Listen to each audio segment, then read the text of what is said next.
Today I'm sharing 2 easiest ways to cut plexiglass and help you save some frustration by giving you tips on how to get a clean, professional looking result every time. Plexiglass is great for furniture makeovers, which I'll share at the end of this video, and also for picture frames, tabletops, shelving. Anywhere you can use glass, you can pretty much replace it with plexiglass. So I've used plexiglass or clear acrylic sheets on quite a few furniture makeovers, and I'll share a couple at the end of this video to see if you can see the difference. However, today I'm going to be cutting a piece of plexiglass for a custom frame for my charcoal drawing. Hi, I'm Denise at Salvaged Inspirations. Welcome back to my furniture painting DIY channel. Let's get started. The first place I went was to Home Depot to see what they had in stock. They have a variety of sizes and quite a few different thicknesses. So it depends on what you're using it for. If you were going to use it on something heavy duty like a tabletop, you'd want a larger, thicker piece. If you're going to be using it for a frame, as I am today, it doesn't need to be as thick. Also, if you're cutting a really thick piece, you might want to invest in one of these plastic cutters. However, I think box cutter does just as good a job. I did end up purchasing a larger piece at Home Depot, but on my drive home, I stopped in at Michael's to see what they had. Michael's has a lot of custom framing, so I thought possibly they'd have the clear acrylic sheets as well.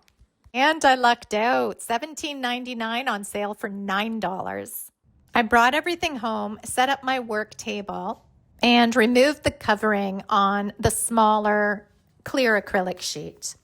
Having said that, there will be another clear covering on it. Do not remove this. So once you remove your clear plastic sheet from the package, keep that clear plastic sheet on both sides of the plastic. This will make more sense as we go on.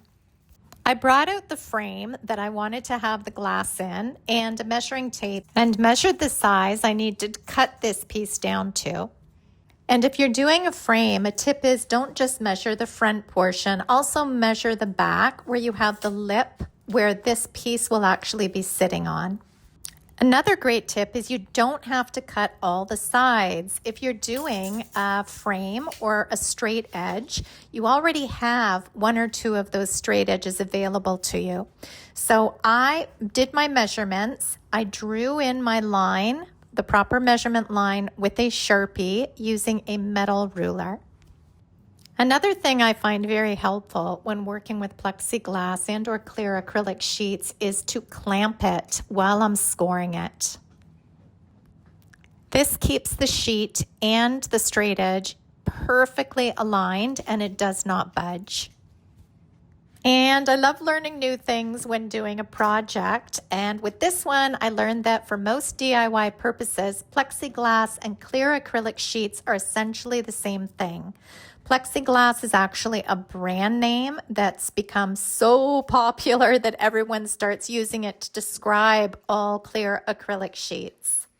So if you walk into any hardware store, you'll likely hear the term plexiglass, acrylic sheet, and acrylic panels used interchangeably. Both materials are super lightweight alternatives to traditional glass, and both are shatter resistant, easy to cut, and much safer to work with than real glass. Working with a fresh blade, your blade should be super sharp. This technique is called the score and snap technique, and it's probably the easiest method. It works beautifully on thinner sheets of plexiglass and requires very few tools. So I start by leaving the protective film on both sides of the plexiglass because that's your friend and helps prevent scratches while you're working.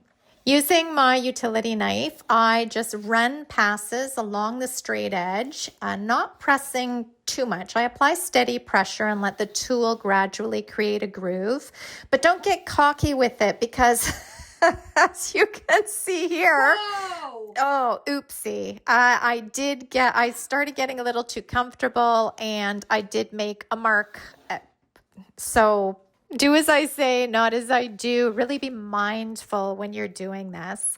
I scored the sheet about 10 times in total until I had a really nice groove. Then once I've made a deep enough score line, I position the sheet so the score sits directly on the edge of my work surface. And holding the larger section firmly, I applied a downward pressure to the overhanging piece. And with a quick, firm motion, the plexiglass should snap cleanly along the scored line. This is quite satisfying, actually. Oh, this method is inexpensive, fast, and perfect for smaller projects such as glass in a picture frame, inserts for cabinet doors. The downside is that it works best on thinner materials and straight cuts. So if you're dealing with a thicker sheet or a curved cut, as I'm going to do on the top of this, you want to move on to this next method. Using my Sharpie, I marked off where the curve starts, and then following the line that I can see obviously right through this plexiglass, I ended up drawing the curve very carefully with my Sharpie. This second method is a cutting blade method, and it can be used with tools such as a jigsaw, a Dremel tool, or an oscillating tool like I'm using here. This is an easier method when you're working with, as I said, thicker material or a curved line because it creates a straight cut or a curved cut quickly and accurately, which would be really hard to do. This curved line would be very difficult to do with a box cutter or cutting knife. Again, the protective film is still attached to both sides of the sheet during the cutting. I measured the mark, support the material properly, and move the saw steadily through the cut without forcing it. Too much speed or pressure creates heat, and too much heat can melt the edges of the acrylic rather than cutting it cleanly. So slow and steady wins the race. And the key to this is actually the blade. You want to have a very fine tooth blade, regardless of whether you're using a jigsaw, a Dremel tool, and or the oscillating tool. Make sure you get the finest blade possible. So I went ahead and did a couple of passes with the oscillating tool, making sure to very much take my time and go over the exact same groove that I did the first time. Once I had it scored nicely, I did the exact same thing. I put the score line close to the edge and using pressure, removed the top part of the sheet. There were a few spots that were still sticking on, and if that's the case, you can always grab your box cutter at this point just to score it a little bit more and loosen that up. I also found it helpful to use the box cutter to cut away the film on the other side because it was still attached. The edge on the side that was cut with the oscillating tool was a little rougher than the side that was snapped off with the box cutter. And to remedy this, I took a high grit sandpaper, a 220 grit sanding pad, and sanded that edge smooth. And ideally, you want to do this with the film still on both sides, but I had started removing the film prior to doing the sanding, but that's okay. Perfect fit.